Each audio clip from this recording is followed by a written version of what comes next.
பூஜ்ய பறவையில் இந்த பார்த்த இவங்க பாட்டில் நான் கட்டின புடவை என்னுடைய சொந்தம்.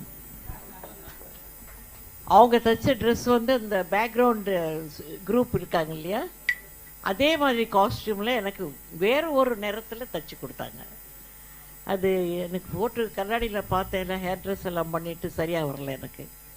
சிவாஜி சார்கிட்ட வந்து, சார் இந்த ட்ரெஸ்ஸு சரியாக தெரியல எனக்கு, அந்த கெட்டப் அந்த க்ரூனர் மாதிரி, சிங்கப்பூர் க்ரூனர் மாதிரி தெரியல எனக்கு, கொஞ்சம் அவகாசம் கொடுத்தீங்கன்னா நான் வீட்டுக்கு போயிட்டு வேறு ட்ரெஸ் எடுத்துகிட்டு வரேன். நான் என்ன ட்ரெஸ் எடுத்துகிட்டு வர முடியும், இந்த 5 நிமிஷத்தில் எப்படி போய் நீங்கள் வருவீங்க அப்படின்னு நான் கொண்டு வரேன்னு சொன்னேன்.